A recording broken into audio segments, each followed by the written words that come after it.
अस्सलाम वालेकुम। कैसे हैं आप सब? उम्मीद करती हूँ आप सब ठीक होंगे, खैरियत से होंगे। मैं भी अल्लाह का शुक्र है ठीक हूँ। तो आप सबको आने वाला रमज़ान बहुत बहुत मुबारक हो। आज मैं आपके साथ इसी रमज़ान से रिलेटेड एक बहुत ही मज़ेदार सी रेसिपी शेयर करूँगी। आज हम बनाएंगे बैंगन से 2 तरह के पकौड़े।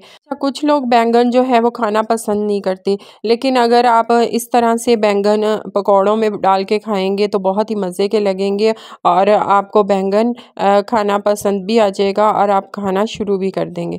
तो इस वीडियो को ज़रूर एंड तक देखिएगा। इंशाल्लाह आपको उम्मीद करती हूँ कि आपको ये वीडियो अच्छी लगेगी और अगर आपको वीडियो अच्छी लगे तो लाइक और शेयर करना मत भूलिएगा। चलिए जी रेसिपी स्टार्ट करते हैं। यहाँ पे मैंने बैंगन लिया है, इसको हम अच्छी तरह धो के काट लेंगे ऊपर से और इसको मैं कद्दूकश कर लूँगी। कद्दूकश करने का मतलब ये है कि अंदर तक पकौड़े जो हैं वो क्रिस्पी बनेंगे और नरम बनेंगे।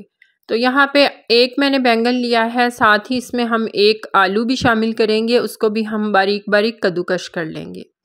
इसके साथ ही हम इसमें शामिल करेंगे एक प्याज, सब्ज़ धनिया, सब्ज़ मिर्चें और 1 चम्मच कुटी हुई लाल मिर्च, नमक हस्बे ज़रूरत, हाफ़ टी स्पून हल्दी और 1 टीस्पून लाल मिर्च पाउडर, 1 चुटकी मीठा सोडा शामिल करेंगे। साथ ही हम इसमें शामिल करेंगे 1 चम्मच सूखा धनिया, इसको हम हथेली की मदद से मसल लेंगे और फिर शामिल करेंगे। और बेसन इसमें हमने ज़्यादा शामिल नहीं करना, बस आधा कप बेसन शामिल करेंगे। बेसन शामिल करने के बाद हमने इसको अच्छी तरह हाथ से मिक्स करना है, पानी नहीं शामिल करना, क्योंकि बैंगन और आलू में पहले से मॉइस्चराइज होता है और इसलिए हम इसमें पानी शामिल नहीं करेंगे। तो पानी तब शामिल करेंगे जब हम इसको बेसन में अच्छी तरह मिक्स कर लेंगे, ताकि हमें पता चले कि कितना पानी शामिल करना है। अब यहाँ पे मैंने थोड़ा सा पानी शामिल किया है और ये देख लें मसाला हमारा बनके तैयार हो गया है पकौड़ों के लिए। अब इसके बाद हम उसको साइड पे रखेंगे और दूसरा बैंगन लेंगे, उसके हम स्लाइस कट कर लेंगे। तो एक रेसिपी के साथ ही मैं आपके साथ 2 रेसिपियाँ शेयर करूँगी बैंगन की, बहुत ही मज़े की लगती हैं। यहाँ पे मैंने स्लाइस कट कर लिए हैं बैंगन के और इनको पानी में डिप कर दूँगी। इसके लिए हम मसाला तैयार करते हैं। 1 चम्मच मैंने सूखा धनिया लिया है, आधा चम्मच कुटी हुई लाल मिर्च, 1 चम्मच लाल मिर्च पाउडर, आधा चम्मच हल्दी और नमक हस्बे ज़रूरत। अब इसमें 1 चुटकी में मीठा सोडा शामिल करूँगी और इसमें मैं शामिल करूँगी 2 चम्मच बेसन के। बेसन हमने ज़्यादा शामिल नहीं करना, बस हमने इसको लगा लगा सा रखना है, तो इसलिए बेसन में थोड़ा सा शामिल करूँगी। बेसन को शामिल करने के बाद हमने इसमें 2 चम्मच के करीब पानी शामिल करना है और इसको मिक्स कर लेना है। हमने इसको पतला नहीं करना, बल्कि हल्का सा गीला करना है मसाले को, ताकि हमारे बैंगन के ऊपर ये खड़ा रहे मसाला।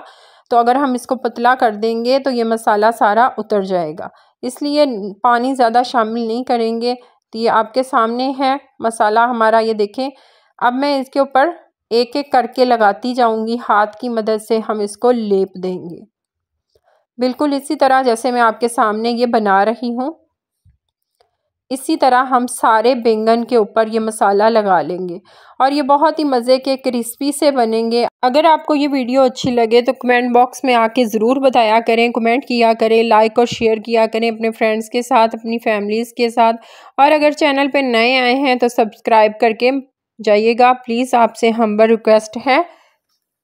चलें जी, अब हम इसको फ्राई कर लेते हैं। तो फ्राई करने के लिए लो मीडियम आंच रखेंगे, आंच तेज़ नहीं करेंगे, क्योंकि यही टाइम है कि हम इसको कितने अच्छे तरीके से फ्राई करते हैं। और पकौड़े फ्राई करते हुए मीडियम आंच होनी चाहिए, ताकि जल्दी जले ना और अंदर तक क्रिस्पी बन जाए। तो ये आपके सामने है मज़ेदार से हमारे बैंगन के पकौड़े। 2 तरह की रेसिपी मैंने आपके साथ शेयर की है। रमज़ान अल मुबारक में इसको बना के ज़रूर पेश कीजिएगा अपने घर वालों के सामने, इंशाल्लाह वो आपकी तारीफ करे बगैर नहीं रह सकेंगे। जी, अब बारी है दूसरे पकौड़े फ्राई करने की। इनको भी हम लो मीडियम आंच पे फ्राई करेंगे, ज़्यादा तेज़ आंच नहीं करेंगे, ताकि ये भी क्रिस्पी से और मज़ेदार से लगे। तो इस रेसिपी को रमज़ानुल मुबारक के महीने में ज़रूर बनाइएगा, अपने घर वालों से दाद वसूल कीजिएगा, इंशाल्लाह वो आपकी तारीफ़ करे बगैर नहीं रह सकेंगे। ये बहुत ही मज़े के बनते हैं, जब भी बनाएं तो घर वाले बहुत शौक़ से खाते हैं। आप भी इस रेसिपी को ज़रूर ट्राई कीजिएगा। अब इसकी साइड चेंज कर लेंगे और इसी तरह इनको हम फ्राई करते जाएंगे। कलर आपने जैसे डार्क ब्राउन रखना है वो आप देख लीजिएगा, लेकिन इसको लो मीडियम आंच रख के फ्राई कीजिएगा ताकि ये अच्छे से क्रिस्पी से हो जाए।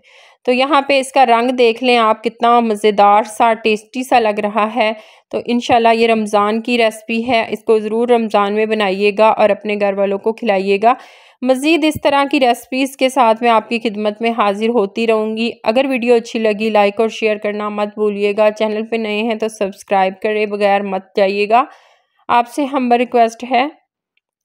यहाँ पे ये दोनों तरह के पकौड़े मैंने आपके साथ शेयर किए हैं, दोनों बैंगन के हैं। चलें जी, इजाज़त चाहती हूँ। अपना ख्याल रखिएगा, अपने प्यारों का ख्याल रखिएगा। मिलते हैं नेक्स्ट वीडियो में। अल्लाह हाफिज़।